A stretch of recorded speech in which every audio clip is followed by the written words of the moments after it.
জামাতের 64 দফা প্রস্তাব করা হয়েছে।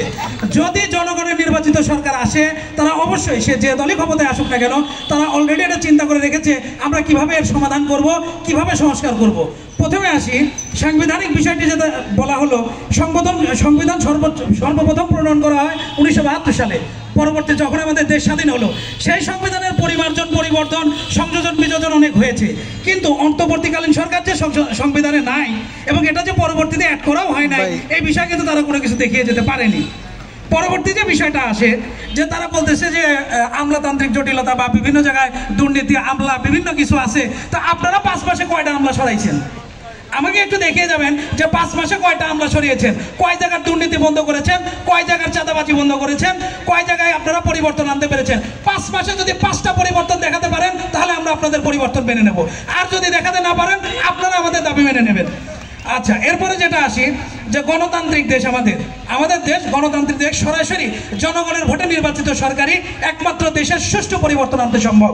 যেহেতু এটা গণতান্ত্রিক দেশ, আপনি অগণতান্ত্রিক সরকার দিয়ে কিভাবে দেশের পরিবর্তন আনবেন?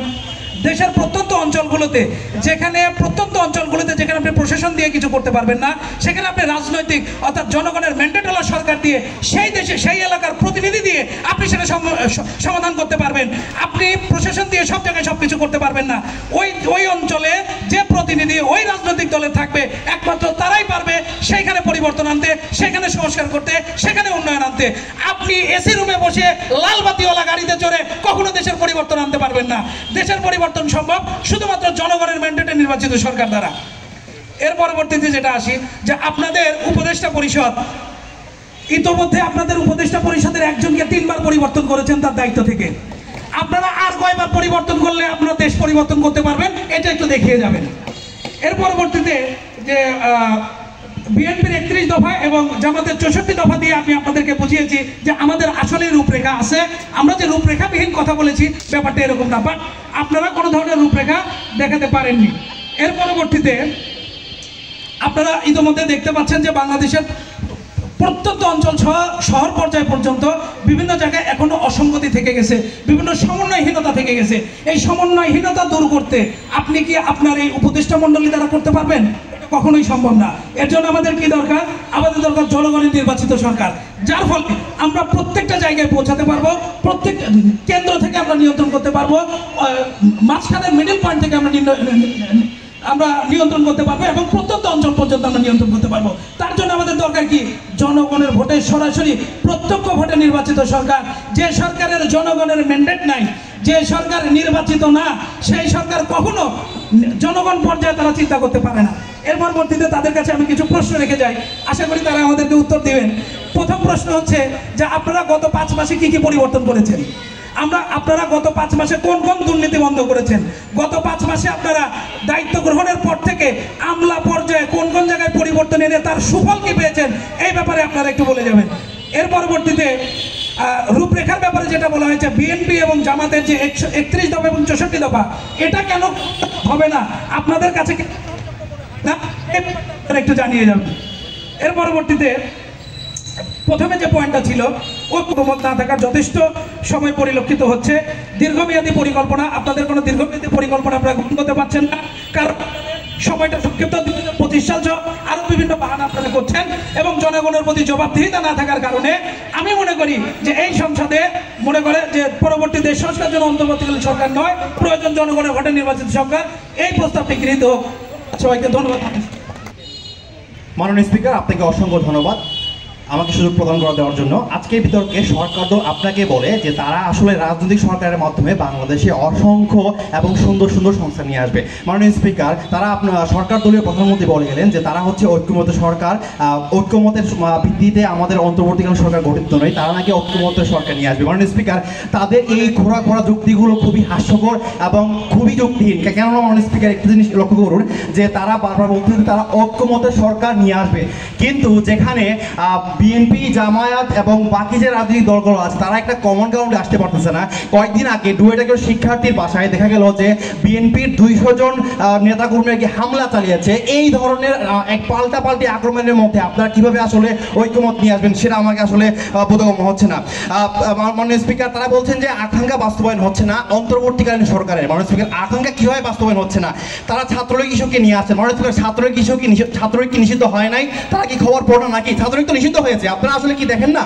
ছাত্রলীগ কিন্তু নিষিদ্ধ হয়েছে এবং এটা বলেছে মাননীয় স্পিকার, তারা বারবার বলছেন যে রাজনৈতিক সরকার নিয়ে এসে বাংলাদেশের ক্ষমতা নিয়ে আসবেন। এবং একটা জিনিস খেয়াল করেন যে তারা হচ্ছে রাজনৈতিক দল হিসেবে বিএনপি, জামায়াতের উদাহরণ দিয়ে গেছেন, কিন্তু তারা এটা দেখছেন না যে বিএনপি কিন্তু আসলে বলছে যে এখন আমরা আওয়ামী লীগ যারা আছে তাদেরকে এখন নির্বাচনে চাই। তো আপনারা কি আওয়ামী লীগের বিচার চাই হচ্ছে আপনারা তাদেরকে নিয়ে আসতে যাচ্ছেন? জনগণের ম্যান্ডেট নিয়ে আপনারা নিয়ে আসবেন। বারবার বলছে যে জনগণের ম্যান্ডেট নাই, জনগণের ম্যান্ডেটের সাথে পরে জেনেছি জনগণের ম্যান্ডেট অন্তর্বর্তীকালীন সরকার নাই। মাননীয় স্পিকার, অন্তর্বর্তী সরকার ঠিক গঠন হয়েছিল কখন?